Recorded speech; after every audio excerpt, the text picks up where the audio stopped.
మీ business ఏదైనా మీ ఊర్లో promotion చేయాలంటే అది సుమన్ టీవీతోనే సాధ్యం. ఇప్పుడే సంప్రదించండి. శ్రీ చండీ సమేత కాలభైరవ స్వామికి కాశికాపుర పట్టణం వెళ్ళి మహా యోగుల్ని తపస్సు చేసేటువంటి యోగుల్ని కూడా నేను కలవడం జరిగింది.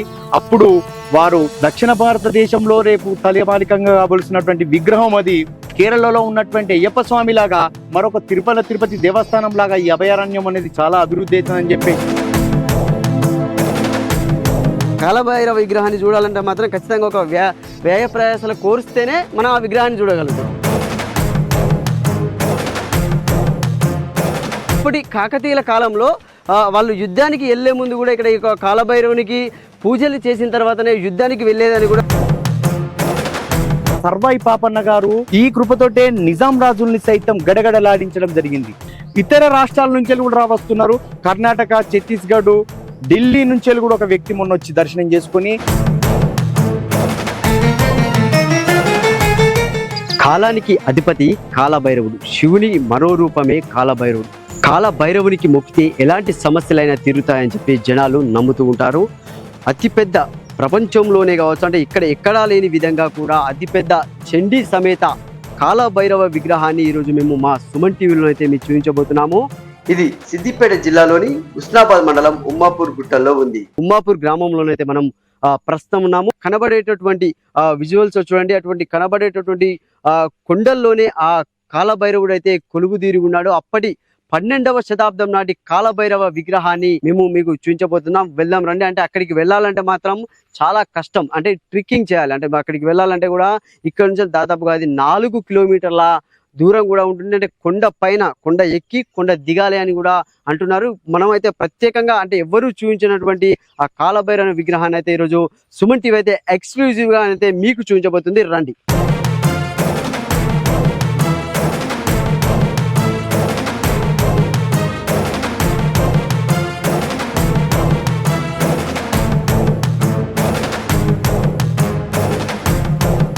మనమైతే ఇక్కడికి చేరుకోవడం జరిగింది. అంటే ఇప్పుడు దీన్ని బయ్యన్న గుట్టగా కూడా పిలుచుకుంటూ ఉంటారు. ఇది ఉమ్మాపూర్ గ్రామ పరిధిలోనైతే ఉంటుంది. మహాసముద్రం గండి దానిపైన వెళ్ళాలి. ఇంకా మీదికి దాదాపుగా 1.5 కిలోమీటర్లు ప్రయాణం. అందరూ కూడా అంటే ఇప్పుడు ఈరోజు ఇక్కడ చండీ యాగం నిర్వహిస్తున్నారు. అంటే అమావాస్య రోజు దీన్ని ఇక్కడ నిర్వహిస్తూ ఉంటారని చెప్తుంటారు. చాలా రిస్క్తో కూడుకున్నది. మీదికి వెళ్ళాలంటే మాత్రం చూడొచ్చు. అంటే ఇప్పుడు ఇక్కడికి ఆల్రెడీ చాలామంది చేరుకుంటున్నారు. అంటే ఇక్కడి వరకు మాత్రమే బండ్లపై రావడం జరుగుతుంది. ఇక్కడికి రావడానికి కూడా అతి రిస్క్ ఇది. చాలా వరకు ఇంకా ఇది మనం మీదికి వెళ్ళాల్సిన పరిస్థితి అయితే ఉంటుంది. ఇంకా మీదికి వెళ్తుంటే కూడా అంతే అద్భుతమైనటువంటి ఈ యొక్క లొకేషన్ అంటే సూపర్ లొకేషన్. అంత అద్భుతంగా ఉందంటే పచ్చగా ఎంత న్యాచురల్, అంత ఏదో సెట్టింగ్స్ ద్వారా చేసింది అయితే కాదు, న్యాచురల్ లొకేషన్ ఇదంతా కూడా. రండి ఇంకా మనం మీదికి వెళ్దాం. ఇంకా మీద కూడా చాలా వరకు టెంపుల్స్ ఉన్నాయి. ఇక చాలా పోచమ్మ దేవాలయం, అయ్యప్ప స్వామి దేవాలయం కూడా ఇక్కడ మీద అయితే ఉన్నాయి. ఇంకా మనం వెళ్దాం రండి లోపలికైతే. చూడండి మొత్తం కూడా అడవి, మొత్తం కూడా ఇది ఒక అడవి ప్రాంతము. ఎలాంటి సౌకర్యాలు కూడా అంటే కనీసం మీదికి వెళ్ళేందుకు కూడా రహదారి సౌకర్యం అనేది కూడా సరిగ్గా ఉండదు. కానీ కొంతమంది దీన్ని ఒక నిశ్చయంగా చేసుకొని దేవుడి దగ్గరికి వెళ్ళి అక్కడ ఉన్నటువంటి దేవునికి పూజలు అందించాలనే ఒక కృత నిశ్చయంతో కూడా వాళ్ళు దాన్ని పెట్టుకొని ఒక లక్ష్యాన్ని పెట్టుకొని అయితే అక్కడ పూజలు అయితే కొనసాగిస్తున్నారు.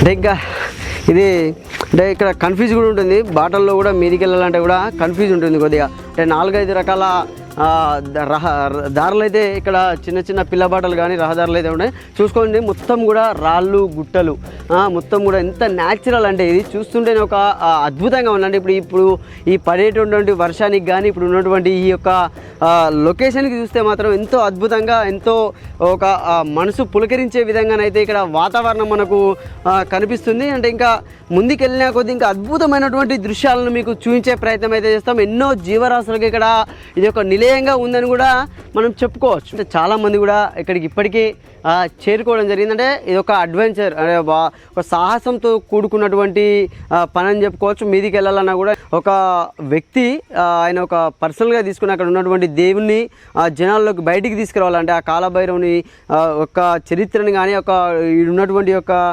చరిత్రని కానీ బయటికి తీసుకురావాలని ఒక కృతనిశ్చయంతో కూడా మా మహాచండీ యాగాన్ని కూడా అక్కడ ఈరోజు నిర్వహించనున్నారు. అంటే ఇప్పుడు మనం కొద్దిగా దాదాపు ఒక 500 మీటర్ల వరకు అయితే రావడం జరిగింది. అంటే ఇంకా లోపలికి వెళ్దాం. చాలామంది రావడం జరుగుతుంది ఇక్కడికి. విగ్రహాన్ని చూసేందుకు కూడా చాలామంది వస్తున్నారు. అంటే చూడండి ఇప్పుడు ఏర్పాటు చేస్తున్నారు. చూడండి ఇక్కడ ఇదివరకు ఇట్లా లేదు. అంటే మెల్లమెల్లగా ఒక్కొక్కటిగా కూడా అన్ని ఏర్పాటు చేసుకుంటూ కూడా వాళ్ళు మీదికి వెళ్ళడానికి కూడా సిద్ధమైపోయారు. ఇబ్బంది కలుగుతుంది ఖచ్చితంగా. ఇబ్బంది కలగదు అనే పదానికి అర్థం లేదు. ఖచ్చితంగా ఇబ్బంది ఉంటుంది. అంటే అతిపెద్ద కాలభైరవ విగ్రహాన్ని చూడాలంటే మాత్రం ఖచ్చితంగా ఒక వ్యయ ప్రయాసాలు కోరిస్తేనే మనం ఆ విగ్రహాన్ని చూడగలుగుతాం. రాళ్లను, ఈ చెట్లను, ఈ తుప్పలను అన్ని దాటుకుంటూ వెళ్తూనే మనం అక్కడికి వెళ్ళొచ్చు. ఇక్కడ చూడొచ్చు అందరు కూడా చాలా మంది సిద్ధమైపోయారు. అంటే మనం లేట్ అయిపోయింది ఇక్కడికి రావడానికి, కానీ చాలా మంది ఎప్పటికో సిద్ధమైపోయారు. చూడండి చాలా మంది అయితే ఇక్కడికి రావడం జరిగింది. శ్రీ శ్రీ చండీ సమేత కాలభైరవ స్వామికి.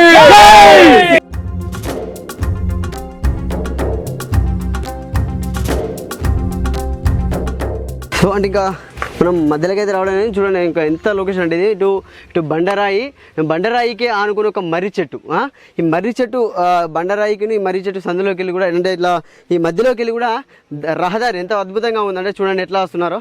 చాలామంది జనాలు అయితే వస్తున్నారు. చాలామంది అయితే ఇక్కడికి రావడానికి కూడా చాలామంది ఆసక్తిగా ఉన్నారు. ఎందుకంటే అక్కడ విగ్రహాన్ని చూసేందుకు కూడా ఆసక్తి చూపించేందుకు కూడా జనాలు చాలామంది అయితే వస్తున్నారు. ఇంకా వెళ్ళాలి మనం మీదికి. ఇంకా వెళ్తూ ఉంటే ఇంకా ఎంతో అద్భుతమైనటువంటి లొకేషన్స్ కానీ ఇంకా అప్పటి కాకతీయుల కాలం నాటి ఎన్నో ఆనవాళ్ళు కూడా ఇక్కడ మీద ఇంకా చాలా వరకు అయితే మీద ఉన్నాయి. రండి.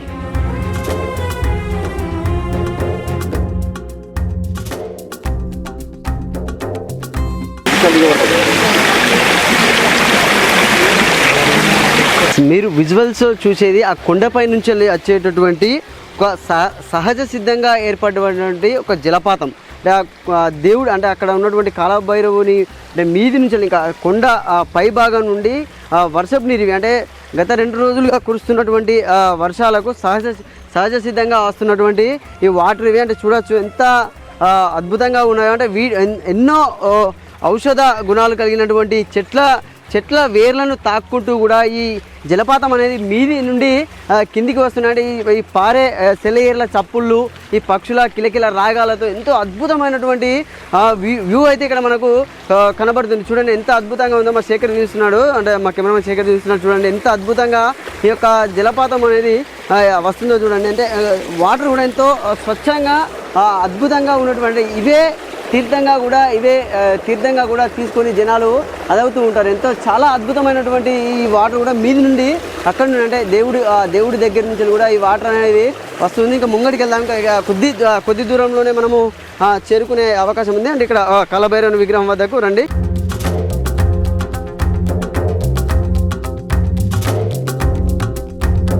మొత్తానికైతే మనం ఒక అతిపెద్ద ప్రపంచంలోనే ఎక్కడా లేని విధంగా చండీ సమేత కాలభైరవ విగ్రహం వద్దకైతే మనం చేరుకోవడం జరిగింది. దాదాపుగా 1 గంట ప్రయాణించిన తర్వాత ఇక్కడికైతే మనము చేరుకోవడం జరిగింది. అంటే చూడండి ఎంతో అద్భుతమైనటువంటి కాలభైరవ విగ్రహం అయితే ఈరోజు మీకు సుమన్ టీవీలోనైతే మేము చూపించబోతున్నాము. రండి. అంటే చాలా వరకు అంటే ఇక్కడ ఇదివరకు ఇట్లా లేదు.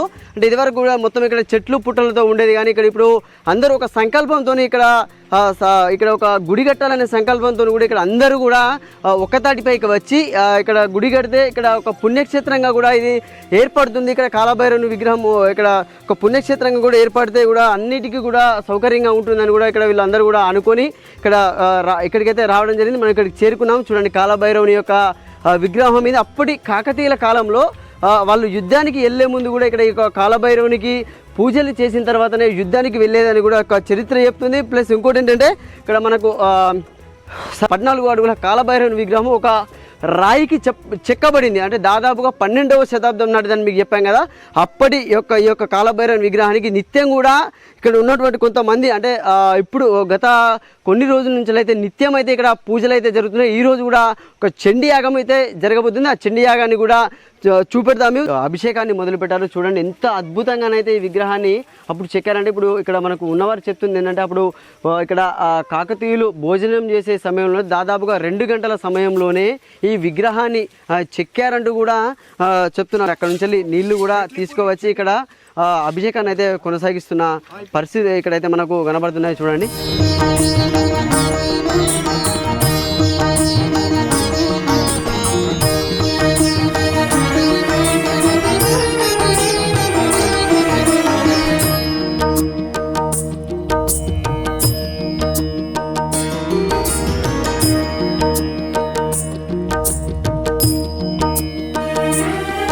పూజలు కూడా ఎప్పటికి కూడా నిత్యం పూజలు చేయాలనే సంకల్పంతో కూడా ఇక్కడికి రావడం అయితే జనాలు అయితే రావడం అయితే మొదలైపోయింది. అంటే చెప్పండి స్వామి, యొక్క కాలభైరవుని యొక్క ప్రత్యేకత ఏంటి? అంటే ఇంత పెద్ద కాలభైరవ విగ్రహం ఇక్కడ ఈ మన ప్రాంతంలో ఎక్కడైనా ఉందా? మన ప్రాంతంలో మట్టుకు ఇక్కడ లేదు. ఇది సుమారు 12వ శతాబ్దంలో కాకతీయుల డైనస్టీలో మనకి ఇక్కడ ఏర్పాటు చేయడం జరిగింది. ఈ అభయారణ్యంలో సైనికుల యొక్క శిక్షణ కోసం ఇక్కడ క్షేత్రం అనేది ఏర్పాటు చేసి, యుద్ధ రంగంలో శిక్షణ కేంద్రంలో కాలభైరవుని యొక్క అనుగ్రహం ఉంటేనే ఆ యుద్ధం గెలుస్తామనేటువంటి ఒక సంకల్పంతో కాలభైరవునికి మొదటిగా పూజ చేసిన తర్వాతనే ఆ శిక్షణ శిబిరం నుంచి వెళ్ళి యుద్ధానికి వెళ్ళేటువంటి క్రమంలో ఇక్కడ ఏర్పాటు చేయడం అనేది జరిగింది. ఇంత దిగంబర స్వరూపమైనటువంటి నిజరూప స్వరూపమైనటువంటి 14.5 ఫీట్ల అడుగుల నిజరూప దర్శనమైనటువంటి విగ్రహము ఇక్కడ కూడా లేదు. నేను నా పరిశీలనలో అనేకమైనటువంటి రాష్ట్రాలు తిరగడం జరిగింది, కొన్ని దేశాలు కూడా తిరగడం, నేపాల్, బంగ్లాదేశ్ లాంటి దేశాలు కూడా తిరగడం జరిగింది. అక్కడ కూడా ఇలాంటి దిగంబర స్వరూప విగ్రహం అనేది నేను చూడలేదు. అంటే ఏం చెప్తారు ఇక్కడ ఉన్నటువంటి ఇంత పెద్ద విగ్రహం గురించి? ఈ యొక్క విగ్రహం గురించి కొద్దిగా వివరించండి జనాలకి. ఇక్కడ మనకు కనిపించేటువంటి దిగంబర స్వరూపమైనటువంటి విగ్రహము 8 భుజాలతో కలిగి ఉంటాడు అనమాట. 8 భుజాలు, శూలము, ధనుర్బాణము, నాగాస్త్రము. ఇక్కడ మనకు కనిపించేటువంటి బ్రహ్మదేవుని యొక్క శిరస్సు. ఈ దేవుని యొక్క శిరస్సుతోనే మన కాలభైరవ వృత్తాంతం అనేది మనకు ఉద్భవిస్తుంది అనమాట. కాలభైరవుని యొక్క వృత్తాంతం అనేది బ్రహ్మదేవుని యొక్క శిరస్సుతోటే ఎందుకు వస్తుందంటే అది కాలభైరవ వృత్తాంతంలో ఉంటది. పూర్వము బ్రహ్మ విష్ణు మహేశ్వరులు ఆసీనులైనటువంటి క్రమంలో మునులకు వచ్చినటువంటి ఒక సందేహం వల్ల మీలో ఎవరు గొప్ప అనేటువంటి ఒక సందేహాన్ని వెలుబుచ్చగా అహంభావంతో మన బ్రహ్మదేవుడు 5వ తల నుంచి వెళ్ళి మాట్లాడినటువంటి మాట, శివుని కంటే నేనే గొప్పవాడిని, శివునికి కలిగినటువంటి 5 తలలు నాకు కూడా ఉన్నాయి, అందుకనే నేను కూడా శివుని కంటే గొప్పవాడిని, నేను సృష్టి చేయగలుగుతున్నా కాబట్టి నేనే గొప్పవాడిని అని చెప్పేసి బ్రహ్మ తన అహంబాన్ని వెలుబుచ్చుతాడు. ఆగ్రహ కోపితుడైనటువంటి శివుడు ఒక్కసారిగా తన బృటి నుంచి వెళ్ళి ఒక అవతారాన్ని ప్రజ్వలింపజేస్తాడు. ఆ బృటి అంటే 3 కన్నుల మధ్యలో ఉండేటువంటి ఈ స్థానాన్ని బృటి అంటారు. ఆ బృటి నుంచి వెళ్ళి పుట్టినటువంటి ఈ దిగంబర స్వరూపమే కాలభైరవ స్వరూపం. రావడమే కాలభైరవ స్వరూపం. ఈ బ్రహ్మదేవుడి యొక్క శిరస్సును చిటికన వేలితో ఇట్లా చుంచివేయడం జరుగుతుంది అనమాట. చుంచివేసిన తర్వాత శివుడు, నీకు బ్రహ్మహత్య పాతకం అంటుంది కనుక ముల్లోకాలు తిరిగి బ్రహ్మ పాపకాన్ని తొలగించుకోవాల్సిందిగా తగినటువంటి చర్యలు తీసుకోవాల్సిందిగా ఆ వృత్తాంతంలో చాలా ఉంటదన్నమాట. నేను చెప్తాను. అదే విధంగా మీరు పాపాన్ని కడుక్కోవాలని చెప్పేసి వెళ్ళగా కాలభైరవుడు స్వయాన లోకాలు తిరుగుతుంటే విష్ణుమూర్తి దగ్గరికి వెళ్ళినప్పుడు విష్ణుమూర్తి ఇచ్చినటువంటి సలహా మేరకు మీరు భూమి మీద ఉన్నటువంటి నగరము, త్రిశూలంపై ఏర్పడినటువంటి నగరం ఏదైతే ఉందో అది కాశికాపుర పట్టణ నగరము.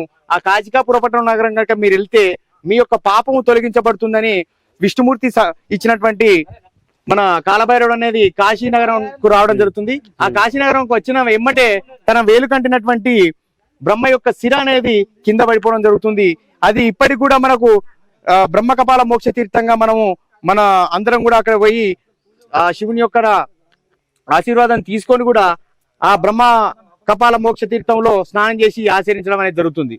అప్పుడు కాశీ విశ్వనాథుడు ఏమన్నాడంటే, బ్రహ్మశిర పడిన చోటున నువ్వు వెలిసినావు కనుక ఇహపర లోకంలో చేసేటువంటి మానవుల తప్పిదాలని, చేసేటువంటి కర్మలకి కూడా నీ యొక్క భైరవ యాతనతో, నీ యొక్క భైరవ దండనతో చేసే పాపాలని ప్రతి ఒక్క మనిషిని నీవు వారి యొక్క పాపభక్షణ చేసి నీ ఆలయంలోకి వచ్చిన తర్వాతనే మరి నా ఆలయంలోకి నువ్వు అనుమతి ఇవ్వగలవని చెప్పేసి కాశికాపుర పట్టణానికి క్షేత్రపాలకునిగా కాశీ విశ్వనాథుడు అప్పుడు ప్రకటిస్తున్నాడు అన్నమాట. ఆ విధంగా కాశికాపుర నగరానికి శ్రీ కాలభైరవుడే ఈ రోజు కూడా మనకు క్షేత్రపాలకుడుగా ఉండి మనం వెళ్ళేటువంటి నరులకి పాపభక్షణ అనేది చేయడం జరుగుతుంది అనమాట. ఓకే, అంటే ఇప్పుడు చండీ మాత ఎక్కడా లేని విధంగా కూడా చండీ మాత సమేతుడై ఇక్కడ ఉండడం జరిగింది. ఎందుకు ఇక్కడ అట్లా వెళ్ళడం జరిగింది, దీని వృత్తాంతం? ఈ వృత్తాంతం యొక్క కారణం ఏంటంటే ఉన్నటువంటి స్వరూపం దిగంబర స్వరూపం, అమ్మవారు చండీ స్వరూపం. యుద్ధ విద్యలలో ఆరితేరాలంటే, ఒక యుద్ధాన్ని సాధించాలంటే, ఒక సమస్యను జయించాలంటే అమ్మవారి యొక్క అతి భయంకరమైనటువంటి ప్రేమ కలిగినటువంటి రూపము చండికా రూపము, కాళికాదేవి రూపం. కాళీ కాలభైరవ స్వరూపము ఎక్కడైతే రెండు ఉంటాయో అక్కడ విజయకేతనం ఎగరవేయడానికి అనుకూలంగా ఉంటుందని చెప్పేసి ఆ రోజు వాళ్ళకు వచ్చినటువంటి ఆలోచనతోటి చండీ సమేత కాలభైరవ ప్రతిమల్ని ఇక్కడ ప్రతిష్ఠించడం అనేది జరిగిందన్నమాట. దాదాపుగా ఎన్ని శతాబ్దాలుగా ఉంటుంది ఇక్కడ ఉంటుంది? పూజలు చేయడానికి కారణం ఏంటి? ఇక్కడికి ఇంత దూరం 12వ శతాబ్దంలో ఈ ప్రతిష్ఠించడం జరిగింది. దాని తర్వాత పరదేశీయులు ధ్వంసం చేయడం జరిగింది. దాని తర్వాత సర్వాయి పాపన్న గారు మన సామాజిక విప్లవ యోధుడు ఈ యొక్క అమ్మవారిని, ఈ యొక్క అయ్యవారిని సాధన చేసి ఈ కృపతోటే నిజాం రాజుల్ని సైతం గడగడలాడించడం జరిగింది. ఈ అమ్మవారి, ఈ అయ్యవారి యొక్క సంకల్పంతోటే వారిని ముప్పు తిప్పలు పెట్టడం కూడా జరిగింది. అనేకమైనటువంటి ఊర్లలో కూడా తన యొక్క విస్తారమైనటువంటి తెలంగాణ ప్రజలకే కానీ చుట్టూ ఉన్నటువంటి సరిహద్దు రాష్ట్రాలలో కూడా సర్వై పాపన్న యొక్క విజయకేతనం అనేది చాలా మందికి తెలుసు అనమాట. అంటే ఇప్పుడు మీరు ఎప్పటి నుంచి ఇక్కడ పూజలు చేయడం జరుగుతుంది? అంటే ఇక్కడికి అంటే ఈ మీదికి రావాలంటే ఎలాంటి సౌకర్యాలు అయితే ఇక్కడ గుడి ఏర్పడుతుంది, ఎట్లా చెప్పండి దాని గురించి. అయితే వాస్తవానికి చెప్పానంటే హుస్నాబాద్ నగరానికి 5 కిలోమీటర్ల దూరంలో ఉంటది. ఈ నాగారం రోడ్ నుంచి వచ్చినట్టయితే నాగారం గ్రామం వస్తుంది, ఉమ్మపూరు విలేజ్ వస్తుంది. వాస్తవానికి చెప్పానంటే ఉమ్మపూర్ రెవెన్యూ విలేజ్ ఇక్కడ ఇది ఇప్పుడు ఉన్నటువంటి క్షేత్రము ఉమ్మపూర్ రెవెన్యూ విలేజ్ లో ఉంటుంది. ఉమ్మపూర్ గ్రామం వచ్చిన తర్వాత మహాసముద్రం గండి ఉంటుంది. మహాసముద్రం గండి నుంచి వెళ్ళి ఒక 1/2 కిలోమీటర్ ముంగడికి వచ్చిన తర్వాత అక్కడ కృష్ణశిలలు ఉంటాయి. ఈ కాకతీయుల ప్రాకారాలుగా మనం కట్టుకుంటారు. ఆ ప్రాకారం దగ్గర నుంచి కృష్ణశిలలు స్టార్ట్ అవుతాయి. ఆ కృష్ణశిలల నుండి ముంగటికి వచ్చిన తర్వాత ట్రెక్కింగ్ పాయింట్ ఉంటుంది. ఆ ట్రెక్కింగ్ పాయింట్ నుంచి వెళ్ళి ముంగటికి వస్తే మనకు ఇలాంటి స్వరూపం కనిపిస్తుంది. అయినా కానీ ట్రెక్కింగ్ పాయింట్ ఈ నడిచే క్రమంలో కూడా ఎలాంటి ఇబ్బందులు కూడా ఎవరైతే మేము ఇబ్బంది పడుతున్నటువంటి మాటలు అయితే ఎవరు కూడా మాట్లాడలే. మహిళలు వస్తున్నారు, చాలా మంది యువకులు వస్తున్నారు, వృద్ధులు వస్తున్నారు. కోరిక తీర్చుకునేటువంటి కొంగు బంగారం చేసేటువంటి చండీ సమేత కాలభైరవ స్వరూపం ఇక్కడ ఉందని తెలిసిన తర్వాత ప్రతి ఒక్కరు రావడం జరుగుతుంది. ఇతర రాష్ట్రాల నుంచి కూడా రావస్తున్నారు. కర్ణాటక, ఛత్తీస్గఢ్, ఢిల్లీ నుంచి కూడా ఒక వ్యక్తి మొన్న వచ్చి దర్శనం చేసుకుని స్వామివారి యొక్క పూజలో పాల్గొనడం జరిగింది. ఇక్కడనే ఈ స్వామిని 2020 నుండి నాకు వచ్చినటువంటి ఒక స్వప్నతో, నాకు కలిగినటువంటి ఒక స్ఫురణతో 2020 నుండి స్వామివారిని ఆరాధించుకోవడం జరిగింది. గత 4 నెలల క్రితం జరిగినటువంటి 4 నెలల క్రితం జరిగినటువంటి కుంభమేళాలో నేను ఆశీర్వాదం కోసం వెళ్ళి కాశీకాపుర పట్టణం వెళ్ళి మహా యోగుల్ని తపస్సు చేసేటువంటి యోగుల్ని కూడా నేను కలవడం జరిగింది.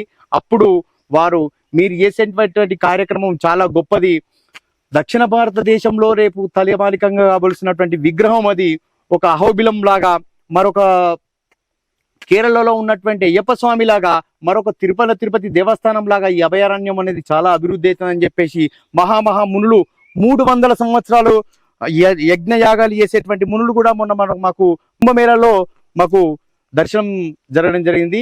వారి యొక్క అంశంతోటి మీ తపస్సు బలం చాలా గొప్పది, మీరు 4.5 సంవత్సరాల నుంచి చేసేటువంటి తపోబలం దానికి ఫలించేటువంటి సమయం ఆసన్నమైంది కనుక మీరు తక్షణమే ఇప్పుడు ఇక్కడి నుంచి యంత్రాలు తీసుకెళ్ళండి అని చెప్పేసి వాళ్ళు చెప్పడం జరిగింది.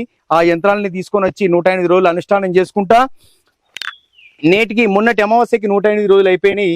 ఇక్కడ అష్టభైరవులకు 8 యజ్ఞాలు అనేది కంపల్సరీ చేయాల్సి ఉంటుంది. 8 అష్టభైరవుల యజ్ఞాలు చేసిన తర్వాత యంత్ర ప్రతిష్ఠ అనేది గావించడం జరుగుతుంది. వచ్చే కార్తీక కాళాష్టమి రోజున ఇక్కడ అంగరంగ వైభవంగా అనేకమైనటువంటి మునులతో, అనేకమైనటువంటి స్వామీజీలతో, గురువులతోటి, మరి వచ్చేటువంటి భక్తులతోటి ఇక్కడ అంగరంగ వైభవంగా యంత్ర ప్రతిష్ఠ చేసి స్వామివారి చండీ సమేత కాళీ కాలభైరవ వివాహ మహోత్సవాన్ని అధికారికంగా జరిపించడం అనేది కూడా జరుగుతుందని చెప్పేసి చెప్పడానికి నేను సంతోషపడుతున్నాను. ఇంత పెద్ద విగ్రహం ఉంది ఇక్కడ భక్తుల నుంచి వెళ్ళి, ఇప్పుడు మీరు భక్తుల నుంచి వెళ్ళి బయటకు వచ్చిన తర్వాత అంటే భక్తుల నుంచి రెస్పాన్స్ ఎట్లా ఉంది, భక్తులు ఎట్లా ఏమంటున్నారు? భక్తులు చాలా ఆనందదాయకమైనటువంటి విషయము, మీరు చేసేటువంటి కార్యక్రమము చాలా గొప్పదని ఇక్కడ చూసి సోషల్ మీడియా మాధ్యమంలో చూసినటువంటి వాళ్ళు ఒక రకమైనటువంటి భావనతోటి స్వామి మేము వచ్చి దర్శించుకుంటాం అనేటువంటి భావన వాళ్ళు కూడా తెలియపరచడం జరుగుతుంది. ముఖ్యమైనటువంటి విషయం ఏంటంటే ఈ శ్రీ చండీ సమేత కాలభైరవుని యొక్క ఈ ఇద్దరు రెండు అవతారాలు కలిసినటువంటి ఈ పార్వతీ పరమేశ్వరులు అయినటువంటి వీళ్ళు, భైరవులైనటువంటి వీళ్ళు, కాళిక అయినటువంటి వీళ్ళని వచ్చి గనక దర్శనం చేసుకుంటే సంతానం ఒడిగడుతుంది అనేటువంటి మాట చాలా మంది ఇక్కడ మన పూర్వీకులు కూడా మనకు చెప్పడం జరిగింది. ఇక్కడికి వచ్చి ఒక్కసారి సంతానం లేనటువంటి వాళ్ళు చరణాలను పట్టుకొని తన యొక్క కన్నీళ్ళని ఇక్కడ దార గనక పోసినట్టయితే వాళ్ళకి సంతానం ఒడిగట్టేటువంటి భాగ్యం కలుగుతుందని చెప్పేసి మా పూర్వీకులు కూడా మాకు చెప్పడం జరిగింది అనమాట. ఓవరాల్ గా ఏం చెప్తారు ఇక్కడికి? అంటే ఇప్పుడు ఎలాంటి సౌకర్యాలు అయితే ఇక్కడ గుడి నిర్మాణం జరుగుతుంది, మీరు అనుకున్న సంకల్పం నెరవేరుతుంది? ఇక్కడ మా సంకల్పం మేము ఏం పెట్టుకున్నామంటే మాకు రోడ్డు ఉన్నా లేకున్నా కానీ భైరవుని మట్టుకు ప్రతి శనివారం, మంగళవారం, అష్టమి, అమావాస్యలలో పూజించుకోవాలన్నటువంటి ఒక ట్రెక్కింగ్ చేసుకుంటూ వచ్చి చేస్తున్నాము. గౌరవ పొన్నం ప్రభాకర్ గారు కూడా ఈ విషయం గురించి మేము మొన్న చెప్పడం జరిగింది.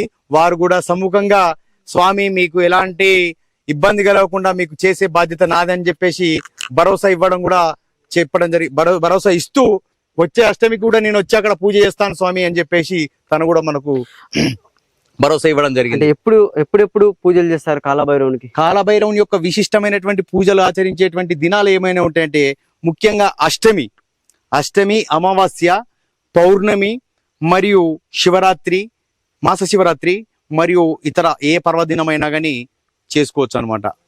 ముఖ్యంగా అష్టమి, అమావాస్య రోజుల మట్టుకు కాళికా దేవి ఉపాసకులే కానీ కాళికా ఆరాధకులే కానీ కాలభైరవునికి పూజ చేస్తారనమాట.